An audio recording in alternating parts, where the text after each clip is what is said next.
Então, tivemos outros, né? Eu vou contando aos poucos aqui, conforme Deus for permitindo. Mas nesse período eu já tinha perdido as contas de quantas vezes eu estava tentando ser amigo do Espírito Santo, de quantas vezes eu estava tentando ouvir a voz do Espírito Santo com mais frequência. Eu morava com a minha avó, né? Nesse período, minha mãe tinha casado com um evangelista e foi morar, né, na casa dela com ele. E morava eu e minha avó, então eu acordava e eu falei assim, vou priorizar o Espírito Santo. Confesso para vocês que eu tenho que até voltar a fazer isso.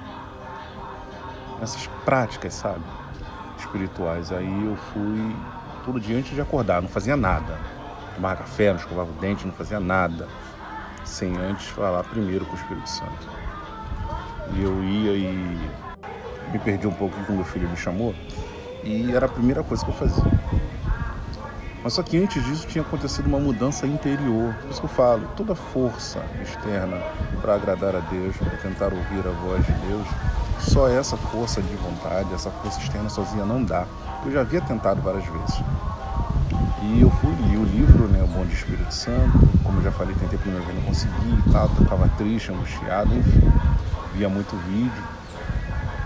E comecei a fazer isso, todo dia. Convidava o Espírito Santo, igual fazia no livro, igual mandando no livro. Convidava o Espírito Santo, no início muito robotizado, é óbvio, né? Muito robotizado, né? Mas algumas coisas começaram a acontecer. Algumas coisas começaram a acontecer aonde? No externo? Não. Dentro de mim, algumas coisas começaram a mudar.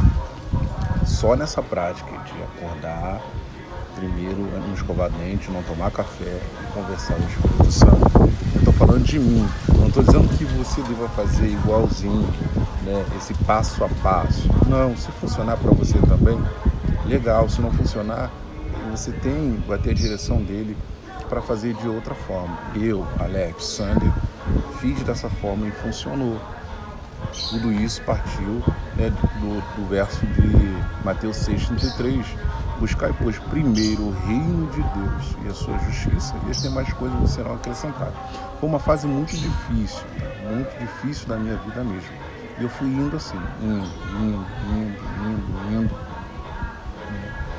Teve dias que teve desafios enormes, porque era uma casa com aquela telha, acho que é de amianto, que se fala, numa telha baixa, e esquentava muito. No início, a divisão da sala para o quarto não tinha porta, então era um pano que minha avó botava, e às vezes eu olhava assim de canto, minha avó estava querendo entrar no quarto, às vezes ela